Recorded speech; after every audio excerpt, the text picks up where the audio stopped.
بسم الله الرحمن الرحيم. السلام عليكم ورحمة الله تعالى وبركاته. كلهم وعل صاحبة قيمها قدرلت إيقايها لقمدلو ميل البعد جوكتالي مرحلة البعد لقو داو ليسال وحل هودي دكالي لهي رمضان مبارك.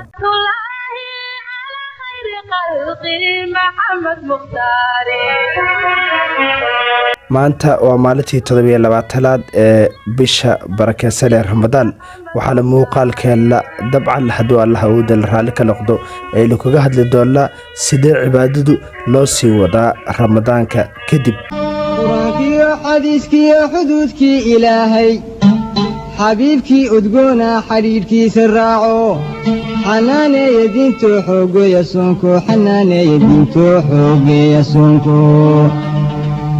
Ramadaanku waa iskuul ama dugsi markaa dhinaca tarbiyada ah, laakiin ujeedadu ma aha Ramadaanka oo kaliya ee waa in markaa cibaadadu ay noqotaa nolol markaa joogto ah.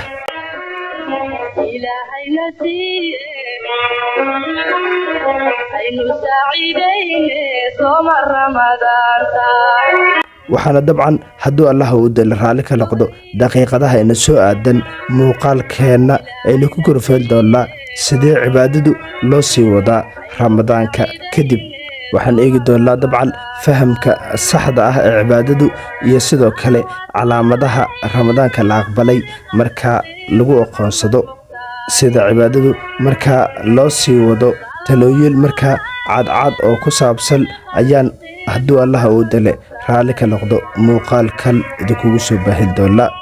sidoo kale waxaan eegi doonaa saaxiibada wanaagsan maxay ka dhigan yihiin Ramadaanka iyo sidoo kale Ramadaanka kadib. qodobadaas ayaan dabcan daqiiqadaha in soo aadan haduu Allah uu dal raali ka noqdo muuqaalkeena ku gorfeen doona ee soo dhawaada saaxiibayaal.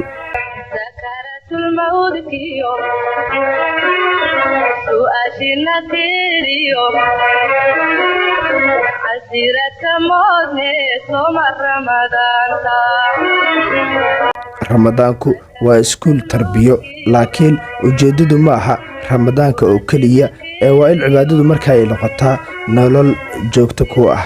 cibaadadu ma aha xilli gaar ah, ma aha bil kaliya ee waa waajib nolosha oo dhan.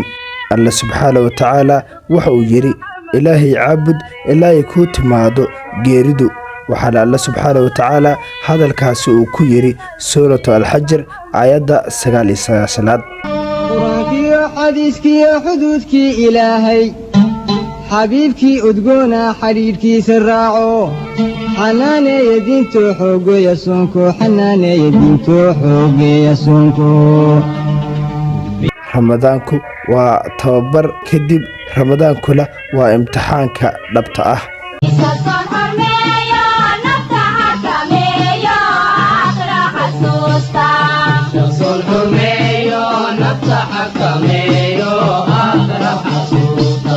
calaamadaha Ramadaanka la aqbalay hadii ay loo eegno culimadu waxay yiraahdaan calaamadaha camalka la aqbalay waa camal kale oo wanaagsan kadib.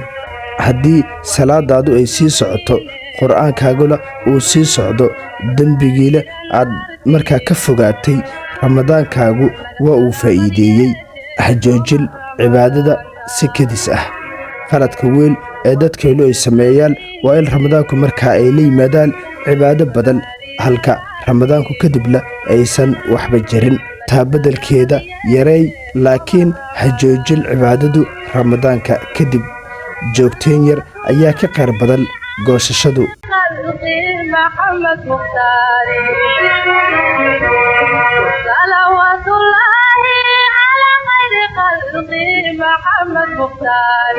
camalkaaga ugu wanaagsan waa kan markaa joogtada ah xitaa haddii uu yar yahay. haddaba sidee markaa cibaadadu loo sii wataa Ramadaanku kadib?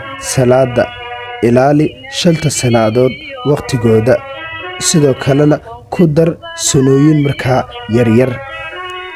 quraanka haddii Ramadaanku aad aqrin jirtay wax badan kadib Ramadaanku ku dadaal ugu yaraan in markaa 1 bog ama 2 bog maalintii aad aqrido.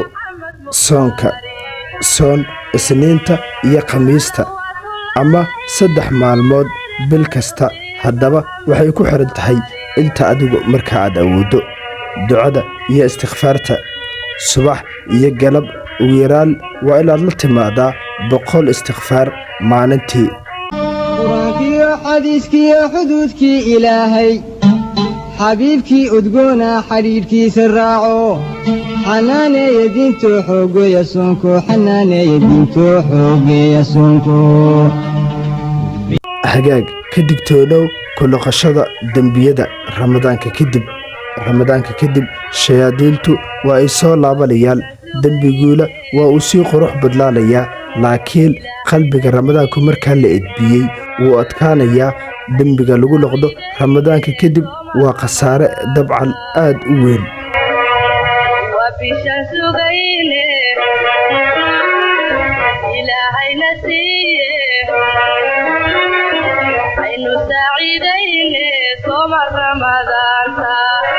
saaxiib wanaagsan noqo si markaa aad u sii wadato cibaadada la saaxiib dadka cibaadada jecel ka fogow kuwa markaa kaa mashquuliya qofku waxa uu ku jiraa diinta saaxiibkiis taasi oo ka dhigan haddii markaa dad cibaadadu markaa jecel aad la saaxiibto waxaad noqonaysaa qof markaa cibaadadu saaxiib la ah haddii markaa dadka ka fog ama kaa mashquuliyana aad saaxiib ka dhigato waxay ka dhigan tahay in cibaadadu markaa aad ka mashquushay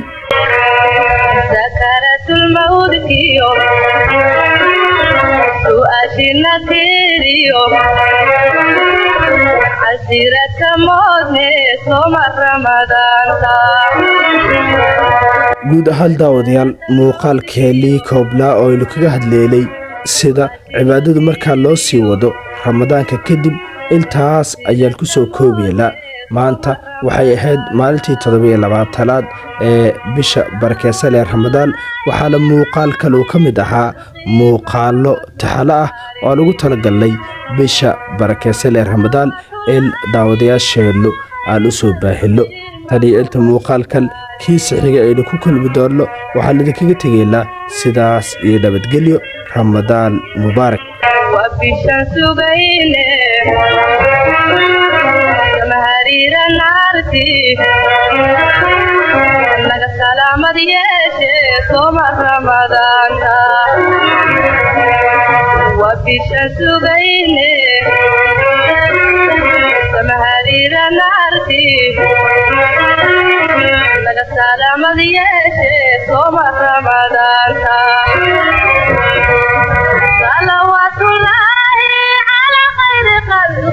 محمد مختاري